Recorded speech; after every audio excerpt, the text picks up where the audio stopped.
We just have an embarrassment of riches here. We get to have Roman Bogomazov for another session, and we are going to do a chart reading the Wyckoff Way workshop. Welcome to Power Charting. I am your host, Bruce Frazier. Roman, we get to have you for a chart reading workshop. How exciting. Yes, as always, happy to be here, Bruce. Well, today we are going to talk about Nvidia, which is just a remarkable chart over many cycles. We're going to look at a few of those. So you can see that this is part one. And with that, Roman, tell us about your upcoming course that you have in the fall. Absolutely. So for those of you who watched the previous recording, obviously you're already familiar with the curriculum for the Wyckoff Trading course.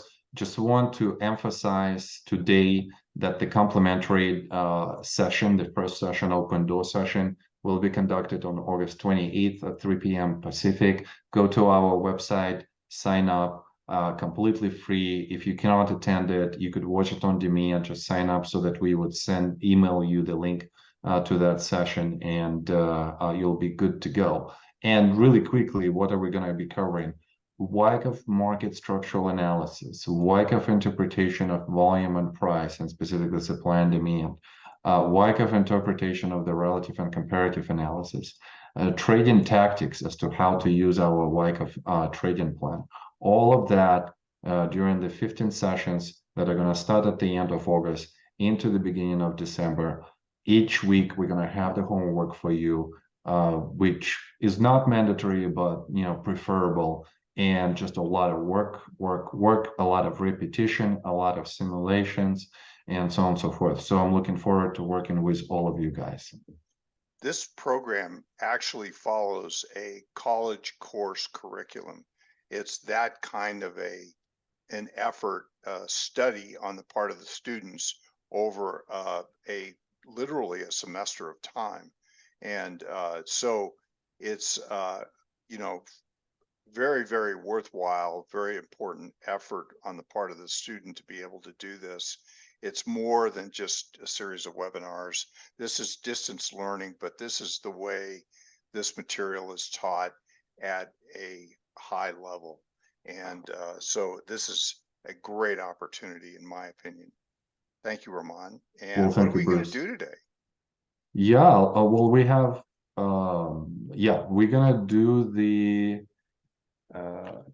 Nvidia, and we're going to have multiple case studies. This is specifically the case study of 2018 distributional range. And just to give you some reference to what has happened prior to that, Nvidia has been in the uptrend since, like in the momentum type of uptrend since 2015. So this is the conclusion of this uptrend. And I think, Bruce, in this case study, the main thing for us is to identify how does the transition from an uptrend into the trading range happens, and also how does the idea of the short-term bearish bias develops so that the long-term campaigner or swing trader could take advantage of this knowledge and make correct trading decisions. This is a most interesting structure, Roman, because you can see this ascent, the stride of the advance that's occurring, and June to November, it's going at a pretty good clip. And then I'm seeing or detecting diminished thrusts from peak to peak to peak. Are you seeing that? Yes, absolutely. You could see how much progress do we make on the extension of the trading ranges, which are reaccumulations at this point. And Bruce is absolutely picking us up correctly. See how there is a shortening of the thrust. Why would this happen? Usually, a shortening of the thrust would suggest that maybe there is some kind of deterioration of buying, deterioration of the demand. And when we talk about the shortening of the thrust, we say that these are the preconditions for a possible change of behavior that is going to lead us into a possible trading range. Now, once we are in the trading range, then it becomes a question of what is the bias, what is the timing for us to get into the position, whether to the upside as a continuation or to the downside, and what would be the character of that potential continuation or a decline. And Bruce, if I would start extending this even more, I mean, like into the trading range itself, then we're seeing even more contraction of the upward result and more shortening of the upward thrust.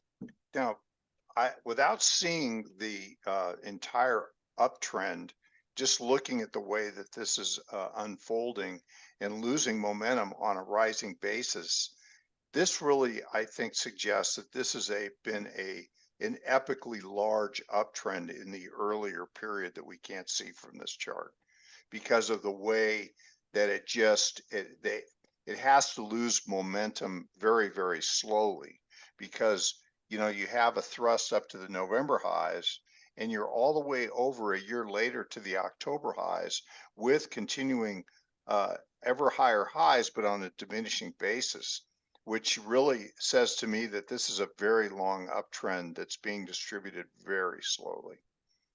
Not only that, the way how the shortening of the thrust happens, and then every time we still have something, to the upside, we still have attempts to break through the resistance and to push the price higher. So here we're seeing where is the contraction happens. Shortening of the thrust number one, shortening of the thrust number two, shortening of the thrust number three.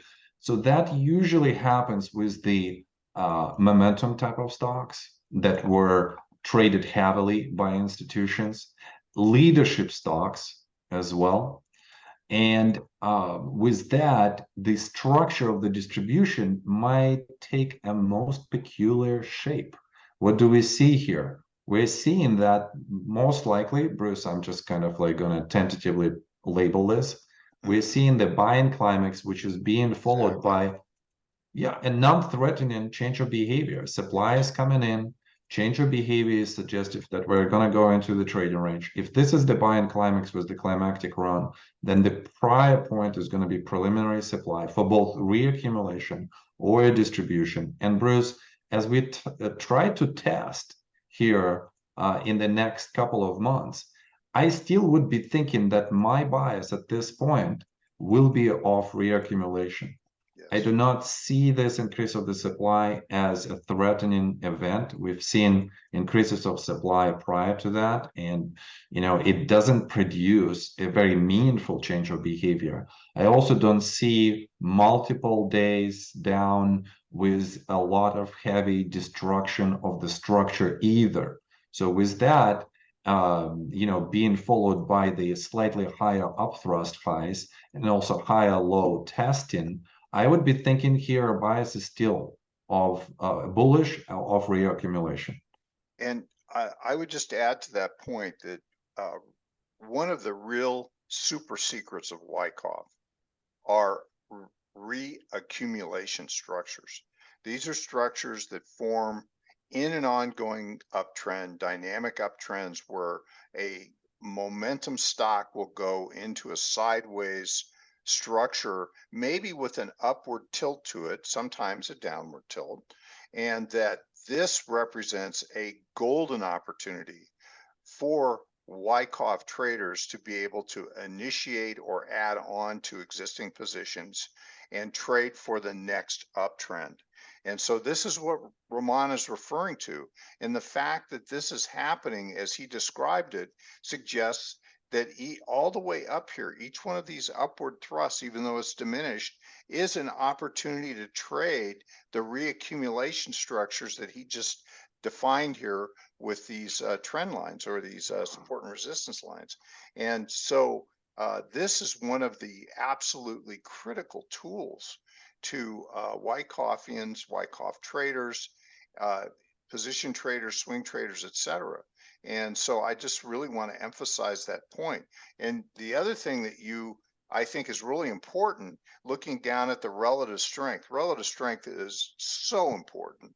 Note that the relative strength line is respecting the upward sloping moving average throughout, which says to us higher highs and higher lows in the relative strength line says this stock is leadership. And even if the rate of advance is diminishing, those higher highs still say this stock is outperforming the S&P 500 and most of its peers. And that means that the institutions are being rewarded for continuing to participate and add on to their positions in this upward trending stock. Roman? Then what happens, Bruce, is of utmost interest. Again, here we don't see a lot of distributional presence or presence of the distributional supply. We don't extend too much, so we're definitely concerned about weaker buying. And in itself, it creates those preconditions for a change. So how would change happen? Right, so I'm gonna teach you as if like I'm in WTC1 course. We need to see first deterioration of the demand and deterioration of upward result. Then step number 2, we need to start seeing the emergence of the supply or emergence of selling.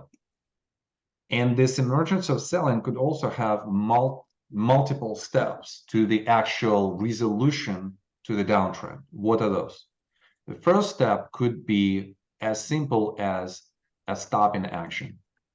So the supply emerges and does not allow the price either to extend too much, or it just stops the progress, and then the stock or the chart goes into the some kind of consolidation after the stop in action, as it cannot overcome specific level.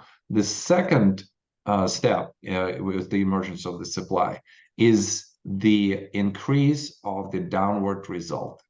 And once we see this, what we call this, and I call this law number 4 of Wyckoff methodology, synchronicity. We need to synchronize the effort and the result. So we need to synchronize this emergence of selling with the downward increase of the downward result. And this is our timing tool as to when we should go in and start exploring opening the positions. And Bruce, just based on this, when I look at the emergence of the supply, let's say in this area right here, and I look at the result, I don't see a significant result to the downside. It still holds here. So this is my mental note that for multiple times now, we had the emergence of the supply, and that emergence of the supply produced something, but it wasn't as strong to the downside as we needed to be for the change of behavior. And only in this area right here, where we're seeing first supply comes in into the high, and that stops the movement above the resistance. That's number 1. Second increase of the supply already produces the best reaction that we have seen on this chart altogether, I would say. I mean, maybe there is some kind of resemblance to this, but as I look at how it unfolds, the verticality of this drop increases, the momentum increases, the velocity is increasing, supply is increasing, the downward spread is increasing, and we're quickly negating in 1, 2, 3, 4, 5, 6, 7, 8 bars everything that happened here. So imagine in 8 days, we are covering the distance of all of the closes for the last 5 months. This is significant. And therefore, this becomes our change of behavior. And with this change of behavior on the way out of the trading range, this is where we would be thinking about any type of positions. And Bruce, I actually recall that my position in Nvidia here was opened here on the breakdown on this particular bar. My expectation was that behind the market action, and you have to go back and revisit this, market was already experiencing a change of behavior plus the downtrend. And with that, you're looking for stocks that are also exhibiting a change of behavior and you want to go in here and establish this position. Bruce? This stock was an institutional favorite at that time, and so they had substantial allocation, inventory of this stock, and it takes large institutions that have large exposure to a momentum stock like this time to distribute their shares, and they want to do it stealthily, carefully, without driving the market down. You can see the diminishing thrusts upward with the volume coming in off the peaks, which do not result in a big breakdown, as a sign that there is distribution on a scale up as this market is its stock is working its way higher. And so that does not mean it's time for the stock to go down. What will happen often with the CO types is they'll sell off the peak, but then they'll suspend their selling because they don't want to drive the stock price down too far, because they need it to rally again so that they can sell more stock in the final stages of the advance. And so these are early clues about the intention of the CO on a scale up on diminishing momentum, diminishing thrusts. And you can just see that it took all of the year to be able to accomplish this feat.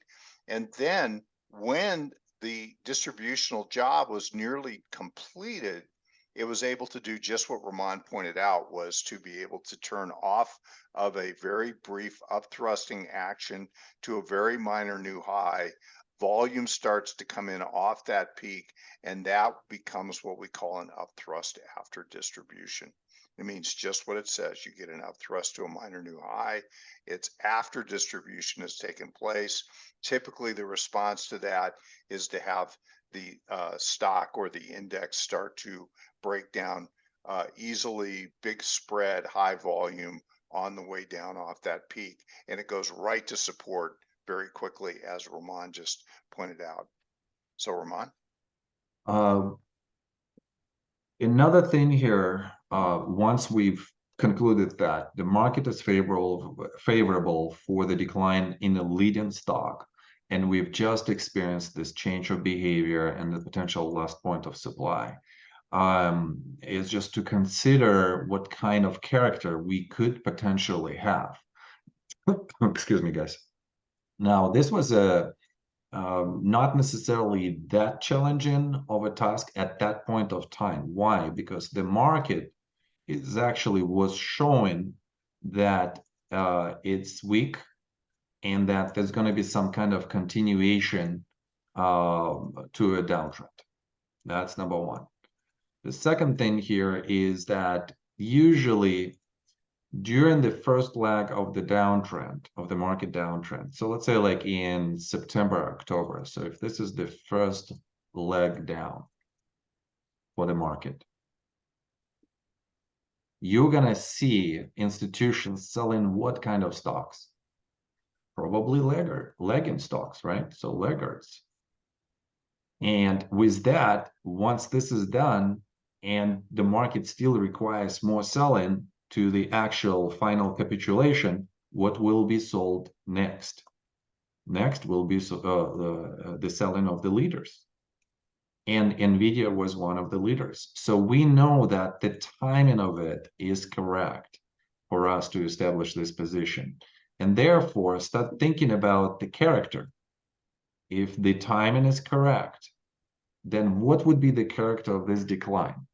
I would assume that by the sentiment of institutions that do not want to depart from their core position of the stock that has been so good for their portfolios, then they probably would be starting to sell more on the right side of the trading range than on the left side. With that, with the accumulation, with so many of the institutions selling, this is going to increase institutional supply. And as supply increasing, then we could expect some kind of increase of the price spread to the downside. and we also could expect increase of the momentum. So I'm expecting a really quick move to the downside here. And the goal here, Bruce, I think, is just to understand where we could land. What would be the support for us? What could we break? I would say probably this anchor Yes. point is Yeah. extremely important, right? Just Yeah, because of the... very Mhm. important. And also note how the long-term 200-day moving average that Nvidia, even though it's making higher highs, which keeps traders and investors and institutions complacent in the stock. Now, the CO type is really a high level performer in the institutional space. You want to make a distinction between them and most institutions. What I see here, especially with the upthrust that occurred at the beginning of October, also produced a new high in the relative strength. And to have that sudden breakdown, I think was startled investors and institutions with the severity of the decline off that peak and how quickly it came. And so I could see how this would produce rapid selling very quickly among very large holders.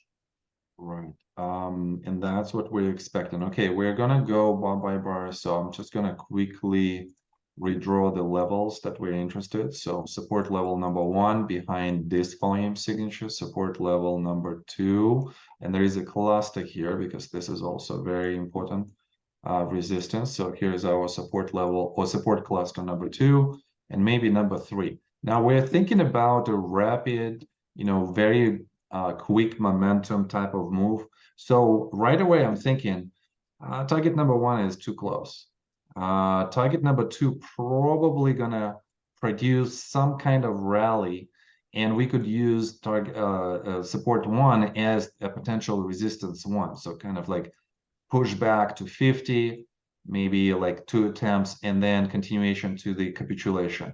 So I'm thinking that my trade either gonna be just a short-term trade to the first level of support, or if I'm willing to hold on to this, then to the third one. And I will define along the route what kind of intensity we have here for us to consider whether we should go to support number 3. So why don't we just go bar by bar here, Bruce? Okay. And see how it develops. Okay, so gap down, still volume is pretty heavy, so we're staying. Okay, it looks like a capitulation bar, but look how it goes to the support number 1. The aggressiveness of how it approaches this level suggests more to the downside. Yeah. Okay, so here's attempt to recover. Yeah. Okay, and we come, I apologize, feel like, okay. Are these levels correct now? Yeah, somewhat correct. Yeah, so see guys how we just judging the market by its own action. As the price unfolds, as the level of volume is being known to us here, we are adjusting our strategy. Now I'm thinking like, okay, this is pretty cool because we had an increase of the momentum here, but we have even more increase of the momentum here. Yeah. So therefore, I'm assuming that here, this is important cluster 1 and 2, we might have some kind of rally again to maybe like 50, and then continuation to the downside to target number 3. So let's hold on to this position. Okay. And let's just pointing out that this is a peak at around $72, and it went to around $43, $44 in that last down bar. And so look how rapidly that happened. Yeah, and which just significant confirms, decline. yeah, just confirms that distribution did occur prior to that on a scale up. And now Nvidia is in the markdown phase, which occurs after distribution is largely complete. Okay, so again, we're expecting some kind of bounce here, maybe to 50. Okay, well, here it is.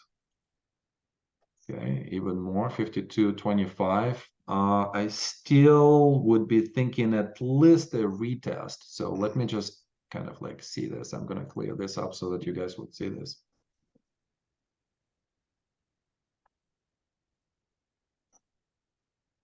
Okay, I'm still holding here. I don't see how we are overcoming this breakdown. So this is the key for us, like 57.5. That's the level to violate to the upside. I might be even thinking of maybe even adding here if the price goes back through 50. Now, what Roman is doing is classic tape reading, which is volume spread, price spread analysis. And he and William actually do a weekly webinar series on this. And it's just, this is true classic Wyckoff.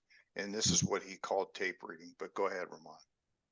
Bruce, I would consider maybe just even adding to the position right here at 50, just thinking that at least at the minimum 45, 46 will be retested. That I could close this with maybe like, $3-5 profits as a pyramided position. This bar convinces me that now we're probably gonna break through. Maybe another attempt to rally, but not to the as high as 55. But this adds confidence to me, so that the second unit was opened correctly.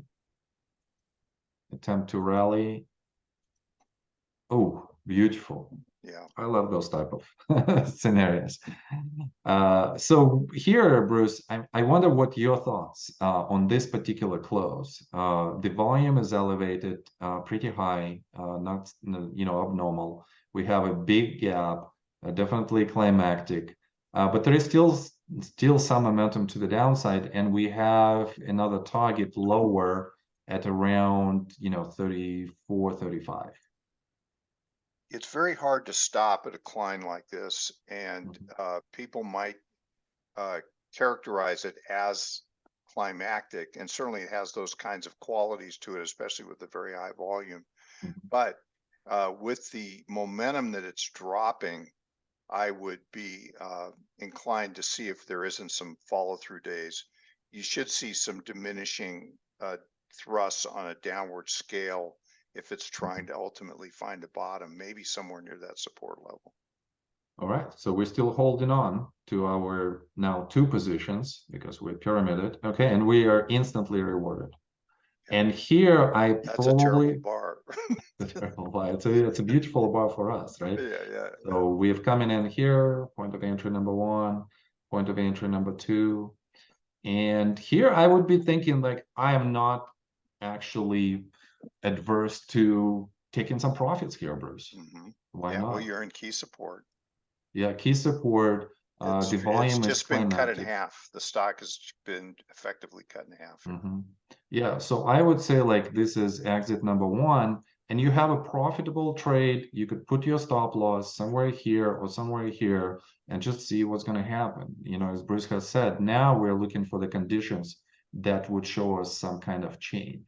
And I would also say, Roman, that we need to see if we are dealing with a true selling climax. And I'm not convinced. Often selling climaxes do have elements of demand in them in the course of the day where that occurs, but also should have a very sharp automatic rally that follows. And I would want to see that to confirm. And typically after an automatic rally, you go back and retest those lows again. And so, and of course, we have no evidence yet that that's occurred.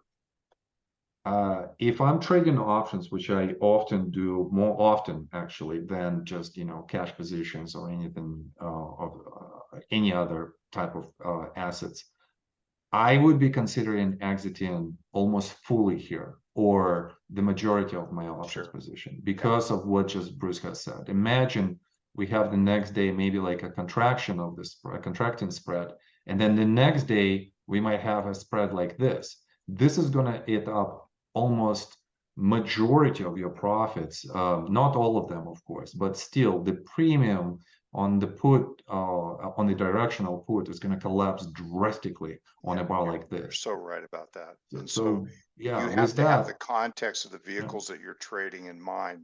Absolutely. As you consider your tape reading tactics. And Bruce, Wyckoff concepts allow us to think this way, to develop this logic like this, right? Because Also, the premium expands behind the increased volatility and increased volume signature. So with that, this could be one of the most favorable spots to just close out options position And as altogether. fear is intense, it increases the put uh, the premium values of puts.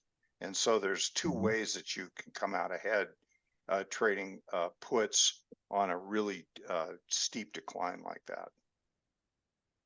Yeah, you're probably referring either to the overall exit, as I mentioned, or creating a counter position here, starting maybe like, putting on some directional call, so you could, still, sell puts or start selling puts. I'd still say momentum is a little bit heavy here, so we might Yeah. see slight continuation down to 34. So let's just finish this.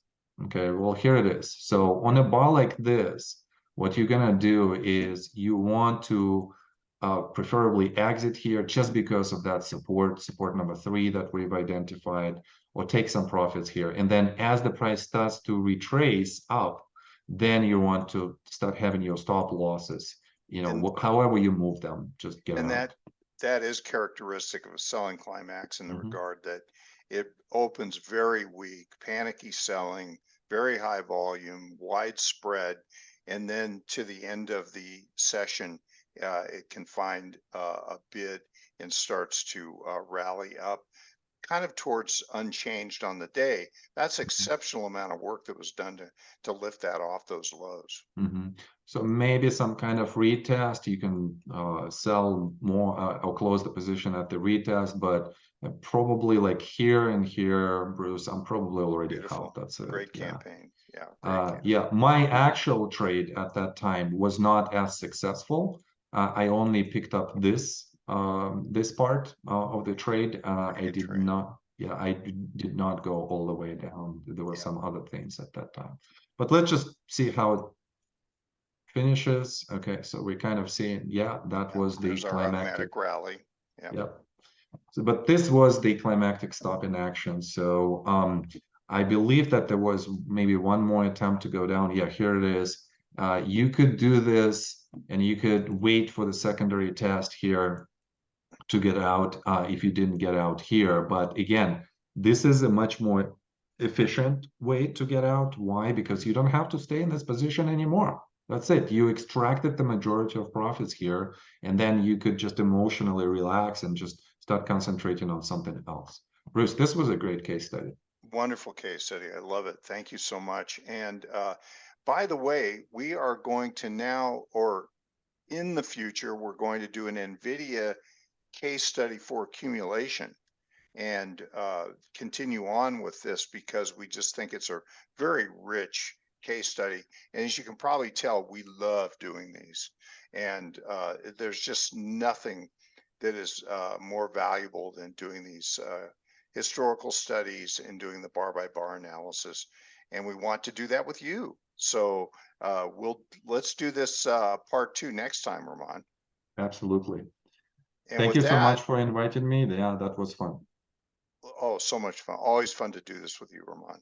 And we want to share this with everybody. So tell your friends, watch it a few times, and then consider coming to the free session that Ramon does for his first class of the upcoming semester. And with that, Ramon, thank you again, Thank you, and we Bruce. will see you next time. Take Thank care, you. everyone.